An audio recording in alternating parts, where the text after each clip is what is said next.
Hi, this is Zach Meir with the Bulletin Board Heroes here at Vox Markets for Friday, the 4th of February. Starting off with African Pioneer, where there's slow progress here. We want to see an end of the day or a weekly close above the top of that gap down that we had earlier, well, actually back in middle of last month. That's at 2.85, so above 2.85, we're hoping and looking for 3.6, which is the top of the July broadening triangle, or stop loss, I suppose, just back below the recent support, 2.6, something like that.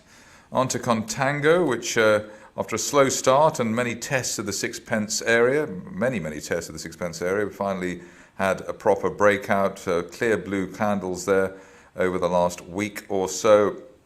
Initially, we had the break of that 6.5 pence level, which was the December resistance line, so that was the first trigger for a potential move. And now we're looking to have an end-of-day close or break of that September resistance line, breaking the symmetrical triangle in place since July, and perhaps allowing the shares to head up towards as high as 14 pence over the next month or two, which is effectively the top of a rising trend channel from this time last year. So looking pretty well set up for Contango after months of consolidation. We're seeing a lot of the mini miners break out now, which is very encouraging. On to a stock which is also on the front foot, Creo Medical. Here we've had the gap, well, it's a bear trap gap reversal. So we had a bear trap from below 119, just a narrow one. A great day yesterday with the big up day that the shares delivered, and then breaking above yesterday's high, 154, means that we're looking for the shares to potentially fill the gap, the top of the August gap there, up to £2 over the next few weeks, maybe 2 to 4 weeks, especially while there's no end-of-day close back below 154. So even though we're up a lot, potential for a little bit more on the upside. i3 Energy, with its monthly dividend, looks like it's captured the imagination for traders and investors. It was already looking pretty good after the break of that July resistance line there at 12 pence at the end of December. We had a bit of a sideways shuffle for the shares since then, but all the while above the rising 50-day moving average, which is a decent plus point here. We were looking for 15 to 16 pence to break, which it looks as though we're going to do either today or early next week. And the long-promised journey to 28 or even 30 pence now could be seen over the next couple of months. So looking pretty set fair for i3 at the moment. Only back below the 13 pence level, and that support line there from August, and the 50-day moving average really delaying the upside scenario. But I think we've had enough of the consolidation near the highs, and we are ready to go. Hardly anybody covers Aquis these days, so it's good to give an occasional mention to a stock on there. The liquidity situation still very much open for discussion on that particular market. But whatever way you look at it at the moment with Oscillate, looks like we're breaking, we've got to change the trend. We've already had a bear trap from below the July support at 1.6 pence, let's call it, and above 1.6. Looking for the shares to hopefully retest at least November resistance at 2.5 at 2.4, and then on to maybe a 3-month view of 3 pence for the shares, especially while we remain above the 50-day line. So looking rather better for Oscillate, and the recovery argument also backed by a bullish divergence line there, so that can also add momentum to such situations. Announcement from Mobile Streams today, and here we can see that after the rather mysterious shakeout that the stock had towards the end of last year, we seem to be back on the front foot, so to speak. V-shaped bull flag here for the stock. Clearly we want to break 0.55, but looks as though after that December shakeout for the stock, the stock is going to be heading back in the correct direction. Looking at the potential on the upside, one would say that we're in a rising trend channel which has been in place since the autumn, and the top of that channel currently pointing as high as 0.9 pence. The trigger for that would be a break of the line of resistance, which I'm just drawing at the moment. So that's basically around 0.52 as an early bird signal there. So let's see if the shares can deliver that over the next week or so.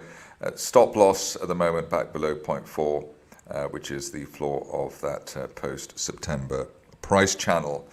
On to Petrometad, and here we can see that shares in a rising trend channel since November, looking quite encouraging now to hit the top of that channel at 5.5 pence, perhaps as soon as the end of this month, and especially while we remain above the 200-day line at 4 pence, above 4, looking for 5.5, and hopefully much more over the next month or two. OilX, a lot of speculation on this situation. Hasn't quite given us the explosive move to the upside that maybe some were looking for, but we've got this mini bull flag, V-shaped bull flag, above that broken resistance line from April. Bullish divergence line as well, so that tends to provide decent potential, well, flag that there's decent potential momentum on its way.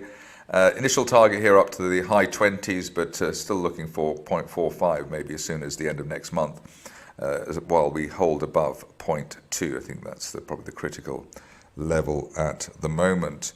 You can tell that the mini miners are getting stronger at the moment. If you look at Premier African Minerals, here we've had a decent move. I think really one could describe it as that, with the break of that neckline resistance from November around 0.22, weekly close above that, and we could be heading towards a long-awaited move up towards this resistance line here. That's up just above the 0.4 level.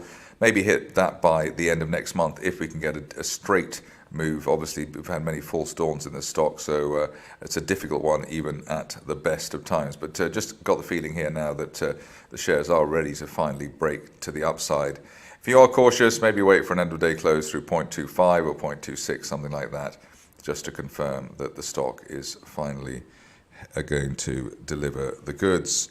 One of the better movers today is Quadrise, and here you can see that just looks like we're ready to break out of the falling wedge that's been in place since, well, especially since the summer.